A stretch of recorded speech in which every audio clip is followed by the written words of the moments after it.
तो आज मैं आपको एक्सप्लेन करूंगी आयरन मैन के तीनों पार्ट्स। तो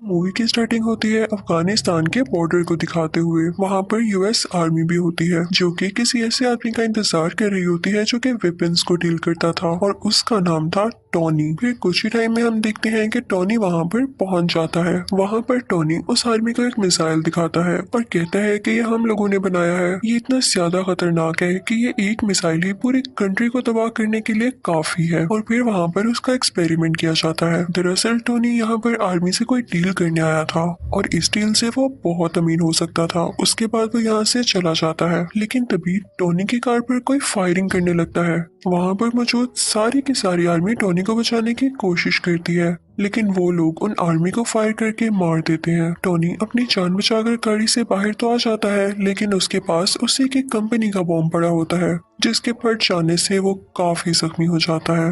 अब हमें एक दिन पहले का टाइम दिखाया जाता है जब टोनी को बेस्ट वेपन मेकर का अवार्ड मिला था। दरअसल जो कंपनी ये चला रहा था ये इसके फादर ने अपने दोस्त के साथ मिलकर बनाई थी, लेकिन जिस जगह अवार्ड दिया जा रहा था टोनी वहां पर मौजूद नहीं था, तो उसका अवार्ड कोई और रिसीव कर लेता है। अब अगर टोनी वहां पर नहीं था तो वो कहाँ पर था?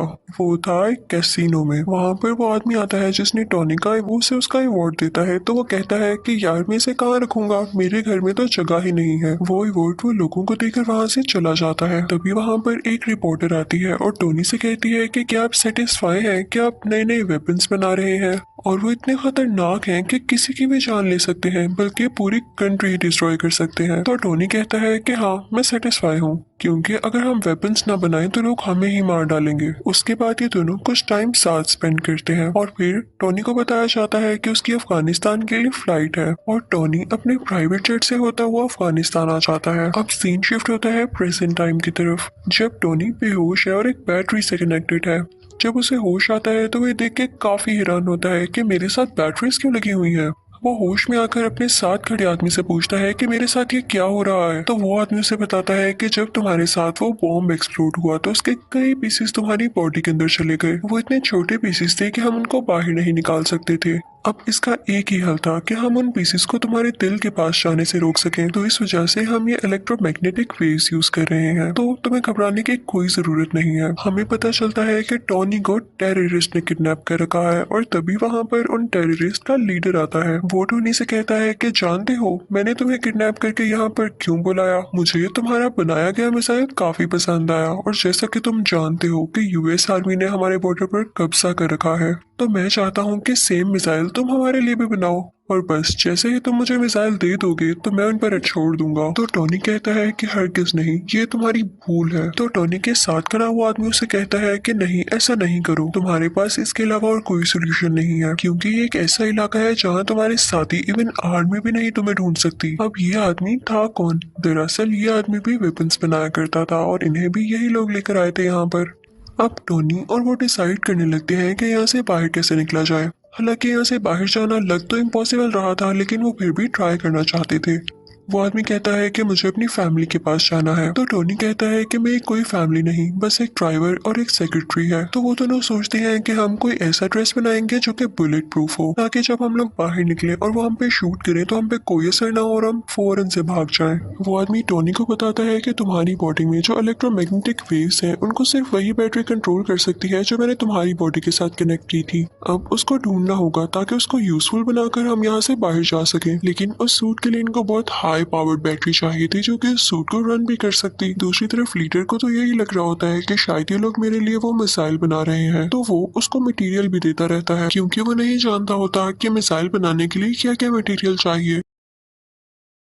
लेकिन जल्द ही जब वो सूट तैयार होता है तो इस बात की खबर उस लीडर तक भी पहुंच जाती है। उसे बहुत गुस्सा आता है और वो उस आदमी को जो कि टोनी के साथ इस सूट बनाने में इंजर्ड कर देता है। टोनी अपना वो सूट पहनता है और उसमें सारा सिस्टम डाउनलोड करता है, उसमें वो पावर भी ले आता है और वहाँ पर मौजूद सब लोगों को मारने लगता है और उस केव से बाहर आ जाता है अपना वही ड्रेस पहनकर। टोनी वहाँ से निकलकर सारे वेपन्स डिस्ट्रॉय करता है और अपने ड्रेस में ही मौजूद रॉकेट लॉन्चर से वहाँ से फ्लाई कर जाता है। अब वो गिरता है एक डेजर्ट डेजर्ट में, जहाँ पर उसकी टीम उसे ढूंढ लेती है और वापस उसी जगह पर ले आती है जहाँ पर वो लोग रहा करते थे। वहाँ पर टोनी के फादर के फ्रेंड भी होते हैं जिन्होंने उनके साथ मिलकर ये वेपन कंपनी खोली थी। टोनी कहता है कि मैं लाइव आना चाहता हूँ और मीडिया के सामने प्रेस कॉन्फ्रेंस भी करना चाहता हूँ। अब हम देखते हैं कि टोनी पूरे मीडिया से बात कर रहा होता है। वो कहता है कि मुझे अफगानिस्तान के लोगों ने किडनैप कर लिया। उन्होंने मुझसे डिमांड की कि मैं उनको भी वेपन्स बना कर दूं। मैंने ये सोचा है कि मेरे वेपन्स इतनी प्रॉब्लम्स क्रिएट कर रहे हैं और वो लोग भी मेरे वेपन्स को हासिल करके जंग करना चाहते हैं, वॉर करना चाहते हैं, और मैं ये सब नहीं चाहता, इसलिए मैं अपनी कंपनी बंद कर रहा हूँ। और एटलीस्ट अगर कंपनी बंद ना भी की तो मैं ऐसे वेपन्स कभी नहीं बनाने वाला। तो वो आदमी जो टोनी के फादर का फ्रेंड था वो सारे लोगों से कहता है कि नहीं नहीं, ऐसी बात नहीं है। टोनी बेचारा अभी अपनी जान बचा कर आया है और ये सेंसेस में नहीं है। ये भी उदास है, इसलिए बहकी बहकी बातें कर रहा है, ऐसा कुछ नहीं होने वाला। टोनी वहाँ से चला जाता है और वो आदमी भी टोनी के पीछे पीछे आता है। वो टोनी से कहता है कि आखिर हुआ क्या, तुम अफगानिस्तान से कैसे बचकर निकले और तुम्हें उन लोगों ने क्यों किडनैप किया था। तो टोनी उसे सारी बात बता देता है और ये भी बताता है कि मैंने एक आयरन सूट बनाया था जिसकी हेल्प से मैं बाहर निकला, क्या तुम भी देखना चाहोगे। तो वो आदमी कहता है कि हाँ हाँ क्यों नहीं। तो टोनी अपनी शर्ट खोलता है और अपनी चेस्ट पर वो दिखाता है, यानी उस आयरन सूट का कुछ हिस्सा। वो आदमी ये चीज देख के कहता है कि ये तो हमें इस पर और काम करना चाहिए और पूरी दुनिया के सामने लाना चाहिए, हम इससे काफी अमीर हो सकते हैं और इससे हमें काफी प्रोग्रेस मिल सकती है। लेकिन टोनी नहीं मानता और फिर जाता है अपनी सेक्रेटरी के पास। वो उससे कहता है कि मेरी चेस्ट में जो टूल लगा हुआ है मैंने इससे ज्यादा एडवांस टूल बना लिया है, उसे प्लीज उसके साथ चेंज कर दो। तो वो लड़की टोनी से पूछती है कि ये क्या करता है। तो टोनी उसे बताता है कि मेरी बॉडी में कुछ मेटल पीसीस हैं, ये उनको मेरे दिल तक जाने से रोकता है और मेरी बॉडी में और ज्यादा पावर और एनर्जी बनाता है। दूसरी तरफ डेजर्ट में उन अफगानिस्तान के टेररिस्ट को उस सूट के कुछ पार्ट्स मिल जाते हैं जिसे वो लोग जोड़कर पता लगा लेते हैं कि असल में चीज क्या है। और उधर टोनी भी एक नए ड्रेस बनाने की कोशिश में होता है। उसने उस ड्रेस में और ज्यादा अच्छे रॉकेट लॉन्चर्स लगा रखे थे जो उसे उड़ने में मदद देने वाले थे। अब वो अपनी ड्रेस में लगे सिस्टम को ऑर्डर देता है कि मुझे और ऊपर उड़ाओ, लेकिन जब वो काफी ज्यादा ऊपर पहुंच जाता है तो उसके ड्रेस में बर्फ जमने लगती है सर्दी की वजह से और उसके सिस्टम में एरर आ जाता है और वो नीचे आकर गिरता है। जैसे ही वो नीचे आ रहा होता है तो अपने सिस्टम को दोबारा से ऑर्डर देता है क्योंकि अब उस पर से बर्फ मेल्ट हो रही थी और वो दोबारा से उड़ जाता है। फिर घर आकर वो उस ड्रेस में कुछ चेंजेस करता है ताकि ज्यादा ऊंचाई पर जाने में वो ड्रेस ना जमे, और टेबल पर उसकी सेक्रेटरी ने उस पुराने टूल पर कुछ लिख के उसके लिए रखा होता है जिसे देख के वो काफी खुश होता है। फिर शाम को हम देखते हैं कि टोनी एक पार्टी में जाता है जहाँ पर उसकी सेक्रेटरी भी होती है। वो दोनों साथ टाइम स्पेंड करते हैं, डांस करते हैं और काफी एंजॉय करते हैं कि तभी वहीं पर वो रिपोर्टर आ जाती है जिसने उससे कुछ क्वेश्चंस किए थे। वो कहती है कि जो मिसाइल तुमने अफगानिस्तान में दिखाया उस जैसे कई मिसाइल अब अफगानिस्तान खुद बना रहा है और मुझे नहीं लगता कि ये तुम्हारी है या तुमने ऐसा कुछ करने को कहा है।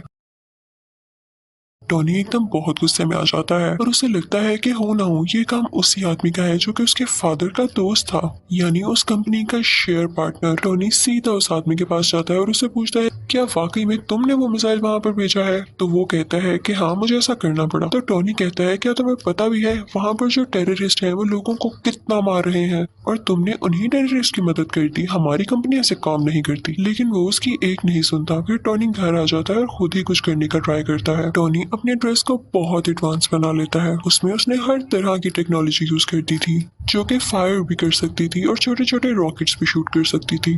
टोनी फौरन से वो ड्रेस पहनकर अफगानिस्तान जाता है। वहां पर जाकर वो सब आदमियों से लड़ता है, इवन उन टेररिस्ट के लीडर से भी, और फिर अपनी ड्रेस से एक छोटा सा रॉकेट वहां पर छोड़ता है जिससे वो जगह डिस्ट्रॉय हो जाती है। वहां की एयरफोर्स को भी पता चल जाता है कि यहाँ पर कोई एक्सप्लोजन हुआ है, लेकिन वो आयरन मैन को ढूंढ ही नहीं पाते। फिर टोनी अपने उस दोस्त को कॉल करता है जो कि इसे अवार्ड देने कैसीनो आया था। वो अपने दोस्त से कहता है कि मैं ही हूँ जिसने ये सारा ब्लास्ट किया है, तो प्लीज तुम इस मैटर का ख्याल रख लेना। फिर जब उससे पूछा जाता है कि ये अटैक्स किसने किए तो वो कहता है कि हो सकता है कई दुश्मनों ने मिलकर ये अटैक। वो ये बात टोनी पर नहीं आने देता। अब जब टोनी के फादर का दोस्त ये बात सुनता है तो उसे बड़ी हैरानी होती है कि ऐसे कोई अटैक करके गायब हो सकता है। वो फौरन से अफगानिस्तान जाता है और वहाँ के टेररिस्ट से बात करता है। तो वो टेररिस्ट कहते हैं कि हम जान चुके हैं कि काम किसका है, लेकिन हम तब तक खामोश हैं जब तक हम पूरी बात का न पता लगा लें। ये आयरन मैन ही है क्योंकि हमें डेजर्ट से उसके ड्रेस के कुछ पार्ट्स मिले हैं। वो टेररिस्ट उस आदमी से कहते हैं कि अगर तुम हम लोगों को पैसे दे दो तो मैं सूट का डिजाइन तुम्हें बता सकता हूँ। लेकिन टॉनी के फादर का दोस्त ऐसा नहीं करता, बल्कि वो उन लोगों को डरा धमकाकर वो ड्रेस अपने साथ ले आता है। टॉनी को पता चल जाता है कि उसका पुराना ड्रेस किसी ने चुरा लिया है। वो फौरन से अपनी सेक्रेटरी के पास जाता है और उससे कहता है कि कैसे भी करके मुझे उसको रोकना होगा कि कहीं ये सारी इन्फॉर्मेशन लीक ना हो जाए और वो मेरा नाम, मेरी आइडेंटिटी यूज करके हर जगह तबाही फैलाए। अब टॉनी की सेक्रेटरी उस आदमी के ऑफिस जाती है, यानी वही आदमी जो टॉनी के फादर का दोस्त है। वो सारी इन्फॉर्मेशन उसके कंप्यूटर से कॉपी करने लगती है और साथ ही साथ उसे ये भी पता चलता है कि यही वो आदमी था जिसने टॉनी को किडनैप करवाया था उन टेररिस्ट से, क्योंकि ये नहीं चाहता था कि टॉनी का इस कंपनी में जरा सा भी शेयर हो। ये सुन के वो काफी हैरान होती है और वहाँ से जाने ही वाली होती है कि तभी वहाँ पर वही आदमी आ जाता है जिसके कंप्यूटर से वो डेटा चुरा रही थी। लेकिन वो उसे बातों में लगा के वहाँ से चली जाती है। अब वो आदमी भी इतना कोई इनोसेंट नहीं था, उसे पता चल जाता है कि ये लड़की मेरे कंप्यूटर से सारा डेटा चुरा गई है। जब वो लड़की सारी इन्फॉर्मेशन लेके वहाँ से निकल रही होती है तो एक आदमी आता है और कहता है कि आप टॉनी को जानती है ना, कि आप टॉनी से मेरा इंटरव्यू करा देंगी, मुझे उससे कुछ सवालात पूछने हैं, कुछ क्वेश्चनिंग करनी है। और दूसरी तरफ टॉनी के फादर के फ्रेंड को भी अजीब अजीब फील हो रहा होता है, क्योंकि वो जानता था कि टॉनी अब कितना पावरफुल है और उसे पता चल चुका है कि इस सारी गेम के पीछे मेरा ही हाथ है। उस आदमी ने कुछ साइंटिस्ट को ऑर्डर दिया होता है वही टूल बनाने के लिए जो कि टॉनी की चेस्ट में था। लेकिन हैरानी वाली बात यह है कि जो टूल ये बनवा रहा था उसका साइज काफी बड़ा था, लेकिन उसको कंप्लीट होने में भी टाइम था। तो ये जाता है टॉनी के घर काफी गुस्से में।